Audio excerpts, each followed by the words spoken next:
Bonjour à tous, prenez le temps de vous abonner à cette chaîne YouTube et d'appuyer sur la petite cloche pour recevoir les notifications des nouvelles vidéos. Merci beaucoup. Aujourd'hui, on va parler du chaos à Dijon. Vous avez forcément vu les images, ça fait plusieurs jours que ça dure. Il est question d'armes de guerre, il est question de réfugiés tchétchènes, il est question de règlement de compte, d'immigration. On va voir tout ça. Faut-il faire intervenir l'armée? Est-ce qu'on peut agir si on reste dans l'Union européenne sans frontières, si on reste dans Schengen, si on reste dans la Cour européenne des droits de l'homme, sans le Frexit? On va voir aussi tout ça. On va traiter cette question à fond, très concrètement, sans fuir les vrais sujets et en étant extrêmement sérieux. Allez, c'est parti. Alors, tout a commencé à Dijon, donc capitale de Côte d'Or en Bourgogne, le vendredi 12 juin. Alors, en fait, ce qui s'est passé, ce sont des violents règlements de compte. Il y a eu 3 expéditions punitives pendant tout le week-end de la part de dizaines de Tchétchènes, manifestement des réfugiés tchétchènes. Donc les Tchétchènes, ils viennent de Tchétchénie en Russie, qui sont venus venger en fait un jeune de chez eux de 16 ans qui avait été agressé. Alors contre eux, des Maghrébins, on nous dit. Alors Maghrébins, je ne sais pas si ce sont des étrangers ou des Français d'origine maghrébine. Je pense plutôt essentiellement des Français d'origine maghrébine. En tout cas, ça donne des affrontements avec des dizaines d'hommes cagoulés, armés. Et ça a recommencé lundi 15 juin au soir. Alors cette fois, c'est manifestement que les gens du quartier des Grésilles à Dijon et non plus les Tchétchènes. Avec, on a vu dans les vidéos, des armes de poing, des barres de fer, il y a eu des tirs en l'air, des incendies de poubelles, de voitures, des caméras de vidéoprotection qui ont été brûlées, détruites, et puis même des journalistes de France 3 Bourgogne qui ont été attaqués. Finalement, le calme est à peu près revenu et provisoirement, suite à l'intervention de 60 gendarmes mobiles, 40 CRS, des renforts de la BAC et même l'intervention du RAID, ce qui est quand même pas rien parce que le RAID, comme le GIGN côté gendarmerie, normalement n'interviennent que sur les scènes de terrorisme ou bien les prises d'otages, la plupart du temps. Pour le préfet Bernard Schmelz, il y avait une centaine d'opposants et seulement 4 interpellations à la fin. Alors, ce qui frappe d'abord, c'est l'ultra-violence. L'ultra-violence, avec des armes de guerre, notamment des armes lourdes type Kalachnikov. Elles sont visibles sur les vidéos. Je vous laisse, par exemple, regarder cette scène incroyable. China, vous avez niqué vos mères, China. T'as où ta mafia? Finis de jouer, finis de jouer. Viens la mafia, les Arabes. Viens, gros, la mafia. C'est nous les Arabes, viens. Vous venez quand on n'est pas là, bande de pédés. Ouais, niquez vos mères. Niquez vos mères. Tuez. C'est nous les mafias. Bande de On est Rougon. Allez, vous sur Dijon, on va vous continuer. N'importe où, vous rentrez. On vient vous chercher chez vous. Viens, on va venir chez eux maintenant. Venez maintenant, nous on va venir aussi. Nous aussi, on est des musulmans, viens pas. Les gars, photo, les gars. Photo, Vous avez fait appel à toute l'Europe, vous êtes 150. Viens voir nous quand on va appeler toute l'Europe.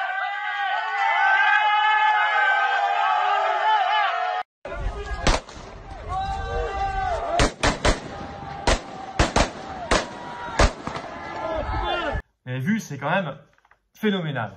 Alors, on se dit, est-ce que ce sont des armes réelles ou factices? Alors, il y a eu un article là-dessus de BFM TV le 16 juin, selon des sources policières, donc des experts, les détonations entendues, la percussion et le mouvement de recul de la main laissent croire qu'il s'agit bien de vrais revolvers. Par ailleurs, vendredi et lundi ont été retrouvés sur les scènes de heurts des cartouches qui montrent que ce sont des vraies armes. Et samedi, un homme a été blessé au dos grièvement par le tir d'une arme, donc par une vraie arme évidemment. Alors pour le syndicat de policiers Alliance, toujours sur BFM TV, je cite, « Nos collègues ont échappé à des tirs à balles réelles, ce sont des scènes de chaos ». La polémique, bien sûr, c'est le retard à l'allumage incroyable du gouvernement. En effet, je vous ai dit, ça a commencé le vendredi et ça n'est que lundi que sont intervenus en renfort 110 gendarmes mobiles. Par ailleurs, il n'y a pas eu d'intervention des forces de l'ordre pour rétablir l'ordre pendant tout le week-end. Je cite le préfet Schmelz qui s'est justifié auprès de l'AFP, encadré et encerclé pour éviter les exactions. C'était la seule stratégie praticable, dit le préfet. En fait, c'est un aveu de faiblesse. On ne pouvait rien faire parce qu'ils étaient trop nombreux et trop armés en face. Et donc, on a essayé au mieux d'encadrer et d'encercler. C'est quand même pas très rassurant. Le préfet ajoute, mais les populations n'ont pas été abandonnées. Bon, ça c'est facile à dire, mais ça c'est pas tout à fait les témoignages que nous avons des riverains qui ont été interviewés. Selon le maire de Dijon, François Rebsamen, je cite, puisque la justice passe trop tard et que la police n'a pas les moyens de son action, la communauté tchétchène est venue faire respecter elle-même son droit. Alors, Laurent Nunez, secrétaire d'État auprès du ministre de l'Intérieur Christophe Castaner, n'y est allé que mardi 16 juin, donc vraiment tard, puisque les scènes très graves avaient commencé dès vendredi. Alors, qu'est-ce qu'il faut faire? Parce que c'est ça qui est intéressant. Alors, je ne vais pas ici vous répéter les slogans que d'autres vous livrent comme ça. On va faire les choses sérieusement, sans aucune faiblesse. D'abord, il faut être conscient que ce qui se passe à Dijon peut se reproduire avec une intensité égale, voire supérieure, aujourd'hui dans des centaines de villes ou du moins des centaines de quartiers en France. Par exemple, dans la nuit de dimanche à lundi à Nice, il y a également eu des règlements de compte très violents avec des Tchétchènes d'ailleurs, avec des blessés, des tirs d'armes lourdes, etc. Alors moi, premier réflexe de bon sens, c'est de me dire, plutôt que d'envoyer des dizaines de policiers et de gendarmes, de CRS, de gendarmes mobiles contre les gilets jaunes ou contre les manifestants pacifiques, comme ce fut le cas par exemple encore samedi dernier, contre 9 manifestants pacifiques qui manifestaient pour le Frexit devant le siège de la Commission européenne à Paris, on leur a envoyé 40 policiers, on ferait mieux d'envoyer la troupe face aux vrais délinquants et aux vrais criminels, face aux vrais fauteurs de troubles armés, dans ces quartiers, dans ces scènes de guerre. Bon, ça c'est le premier réflexe. Ensuite, il y a un problème d'urgence. Il faut aller chercher les armes de guerre. Parce qu'il y en a beaucoup. Il y en a beaucoup dans beaucoup de quartiers en France. Alors pour ça, il faut l'intervention des gendarmes mobiles, des CRS, du RAID, du GIGN, mais aussi de l'armée. On ne va pas s'en sortir aujourd'hui sans l'intervention de l'armée. Moi, j'ose le dire clairement et ça ne va pas effrayer.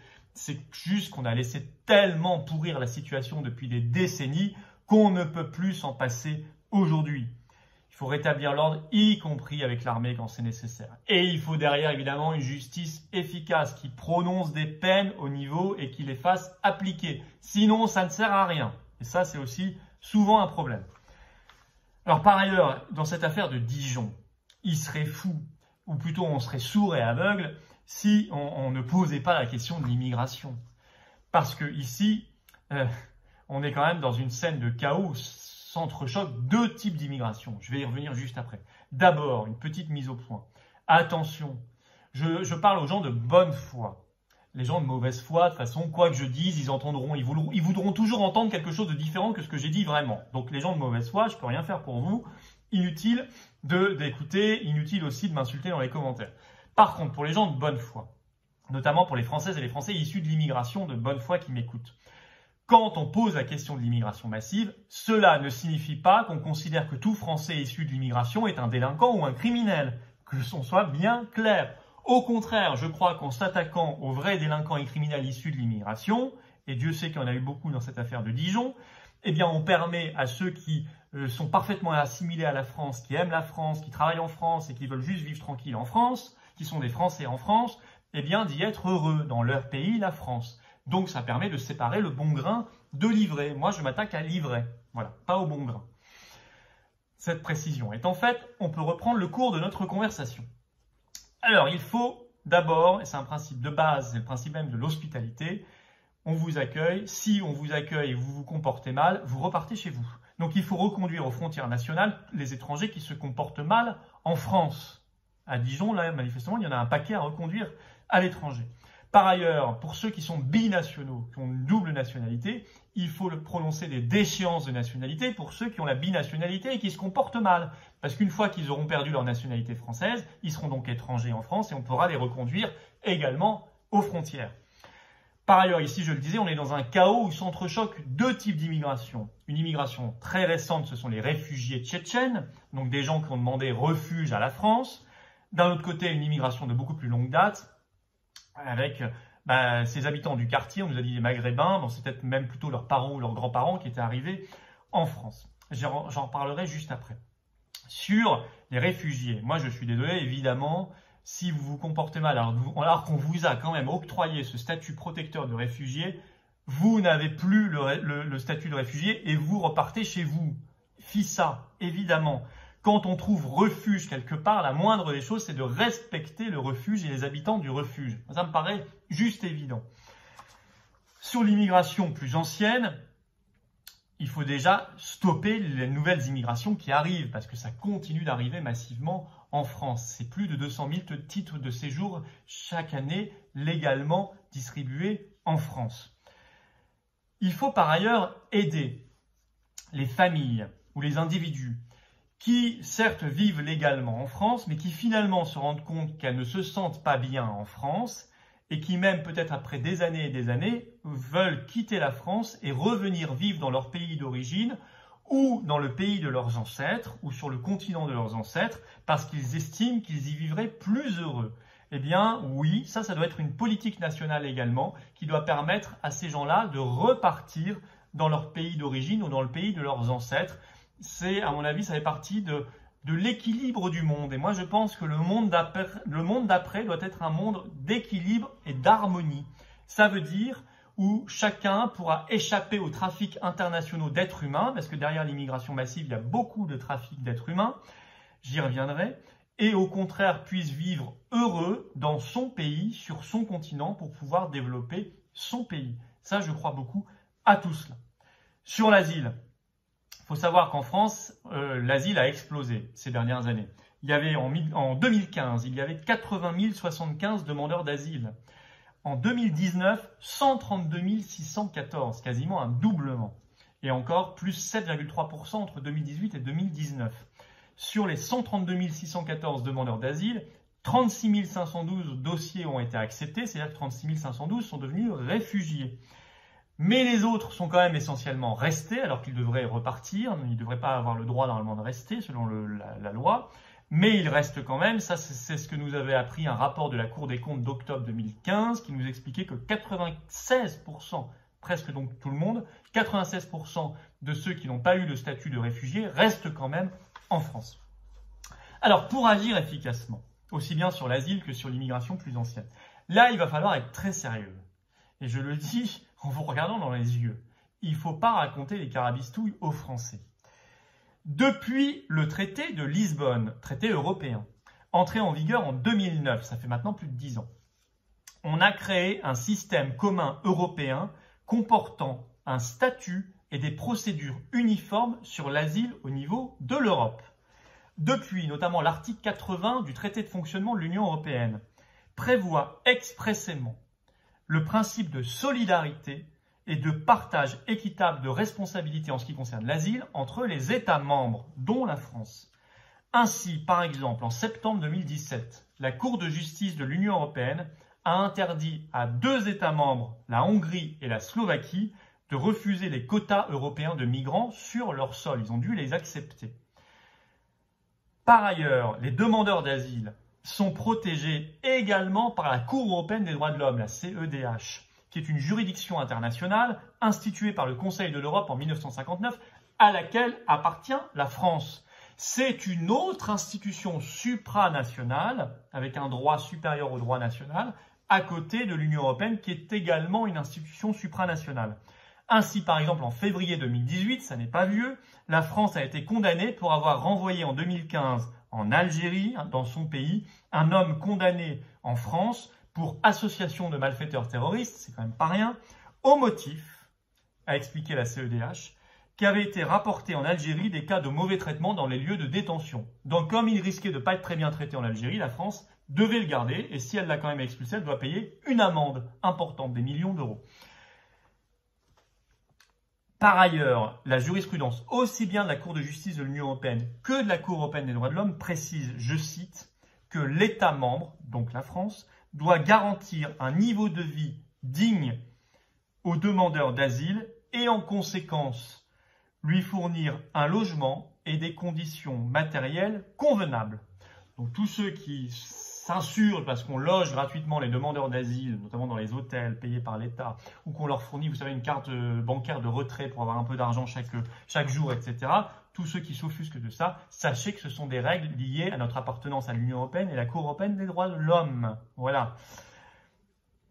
Donc, non seulement, si on veut être efficace et sérieux sur ce sujet, il faut faire le Frexit, quitter l'Union européenne, vous l'avez bien vu, mais il faut aussi quitter la Cour européenne des droits de l'homme. Alors, certains nous disent, dans le champ politique français, on veut rester, nous, dans l'Union européenne, mais par contre, d'accord, on va quitter la Cour européenne des droits de l'homme. D'abord, ça n'est pas du tout suffisant, et par ailleurs, ce sera bientôt impossible, puisque depuis le traité de Lisbonne, il est écrit en toutes lettres dans ce traité que l'Union européenne a l'obligation d'adhérer elle-même à la Cour européenne des droits de l'homme. Donc ça veut dire que demain, même si la France quittait la Cour européenne des droits de l'homme, puisqu'on ferait toujours partie de l'Union européenne qui elle-même fait partie de la Cour européenne des droits de l'homme, alors on serait toujours nous-mêmes dans la Cour européenne des droits de l'homme. Donc il faut quitter les deux. Et d'ailleurs, le président Macron, qui le 16 juin a annoncé qu'il demandait l'expulsion des étrangers impliqués dans les violences à Dijon pour troubles à l'ordre public, il va falloir qu'il nous explique comment il va faire concrètement. Voilà. Parce que ces étrangers, notamment s'ils sont réfugiés, sont surprotégés par le droit européen et le droit de la Cour européenne des droits de l'homme. Or, Macron, je crois que, j'en suis même certain, il est opposé au Frexit et il est opposé à ce que la France quitte la Cour européenne des droits de l'homme. Bon. Par ailleurs, sur l'immigration plus classique, plus ancienne, celle qui est vraiment massive en France depuis environ 40 ans. Mais là aussi, bien sûr qu'il faut le Frexit et quitter également la Cour européenne des droits de l'homme. Parce que ce que je vous ai dit là ne vaut pas que pour l'asile, ça vaut pour toute la politique d'immigration. La meilleure preuve, c'est quand Matteo Salvini était ministre de l'Intérieur, donc en charge de l'immigration en Italie. Ça a duré 14 mois, entre 2018 et 2019. Eh bien, si vous regardez sérieusement les chiffres de l'immigration en Italie, ça n'a pas baissé en Italie. Oui, il a arrêté quelques bateaux remplis de dizaines de migrants devant les caméras, très bien. Mais le gros de l'immigration, ça n'est pas du tout ces bateaux de migrants. C'est les gens qui arrivent par vos frontières et c'est le regroupement familial et c'est l'asile.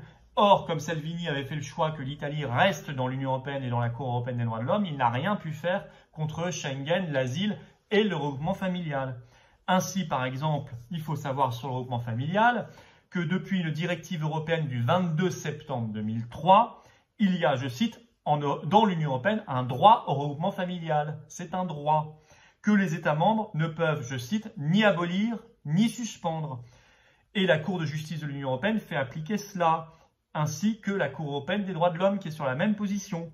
Ainsi, la Cour européenne des droits de l'homme en juillet 2014 a rappelé à la France qu'elle devait faire preuve, je cite, de souplesse, de célérité et d'effectivité dans le traitement des demandes de regroupement familial. Voilà. Donc ça, c'est la politique sérieuse. Par ailleurs, si on reste dans l'espace Schengen, eh bien, vous pouvez même vous-même restreindre votre politique d'immigration. Il suffit que votre voisin, il suffit que ce soit l'Espagne, l'Italie, l'Allemagne ou un autre pays, ou la Belgique ou je ne sais quoi, décide de continuer l'immigration massive. Comme au bout de 3 mois, quand vous arrivez dans l'espace Schengen, vous avez le droit de circuler parfaitement librement dans tous les pays de l'espace Schengen, eh bien, on est coincé et on subira l'immigration du voisin. Or, il faut savoir que depuis le traité d'Amsterdam, traité européen qui date de 1999, les accords de Schengen ont été intégrés dans le droit européen. Donc si demain on veut quitter l'espace Schengen, pour nous Français, on devra aussi forcément quitter l'Union européenne et donc faire le Frexit. Et ceux qui vous disent l'inverse, ceux qui vous disent je vais simplement quitter Schengen mais je vais rester dans l'Union européenne, ce sont des clowns ou ce sont des menteurs. Ils vous mentent. Voilà. Et moi je vous dis la vérité. Pourquoi il faut quitter ces instances? Est-ce que ça vous étonne que pour régler le problème de l'immigration massive, il faille quitter l'Union européenne et la CEDH? Bien sûr que non. Ce sont des instances supranationales, ce sont des instances mondialistes. Or, le mondialisme a toujours adoré l'immigration massive. Vous avez toujours remarqué que c'était le grand patronat qui réclamait plus d'immigration. Ça fait 40 ans que ça dure. Pourquoi? Parce que ça leur permet de baisser les salaires, de créer du dumping social, la concurrence entre travailleurs. Ça permet par ailleurs culturellement de déstabiliser les États-nations, de les fracturer, de créer du communautarisme, de créer de la violence. Et donc, quand on voit ce qui se passe à Dijon, les vrais responsables, ce sont nos gouvernants et c'est l'oligarchie mondialiste. C'est ça qu'il faut cibler. C'est pour ça qu'il faut faire le Frexit et quitter la Cour européenne des droits de l'homme si on est 2 secondes sérieux sur cette affaire de Dijon, mais qui est reproductive, je vous l'ai dit, partout en France malheureusement aujourd'hui. Et attention, parce que demain, à cause de la crise du coronavirus et notamment de la crise économique qui va être terrible, qui se profile, le monde va être encore plus déséquilibré. Les pays pauvres vont devenir encore plus pauvres. Et donc, les flux migratoires risquent de s'intensifier encore plus. Donc, il va falloir agir encore plus vite.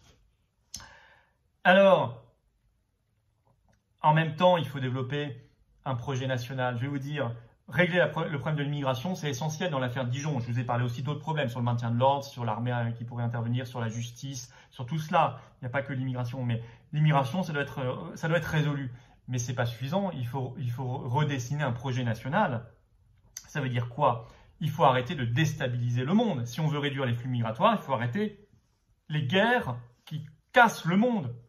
Je pense à la Syrie, je pense à la Libye, ce qu'on a fait, ce qui est une folie que moi j'avais dénoncé à chaque fois en son temps. Et donc il faut quitter l'OTAN par exemple, il faut quitter l'OTAN, c'est une institution belliqueuse. Par ailleurs, il faut casser les ghettos et les trafics en France, pour le bien de l'essentiel de la population d'ailleurs, qui vit là-bas et qui n'est pas trafiquante et qui n'est pas violente. Bon, il faut rappeler un principe intangible quand même. Chacun les mêmes droits et les mêmes devoirs, chacun, quelle que soit l'origine.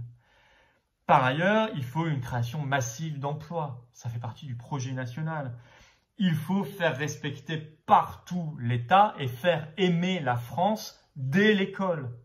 Alors qu'aujourd'hui, j'ai plutôt le sentiment inverse, qu'on pousse à la détestation de la France.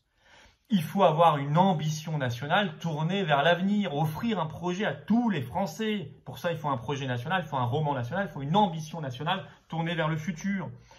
Et il faut tourner le dos définitivement à tout masochisme national, toute politique de repentance, toutes les histoires de privilèges blancs ou je ne sais quoi. Là, il faut arrêter avec tout ça. Ça mine le moral de la nation. On n'a pas besoin de ça. On a besoin de fierté nationale. On a besoin du drapeau bleu, blanc, rouge, nos couleurs.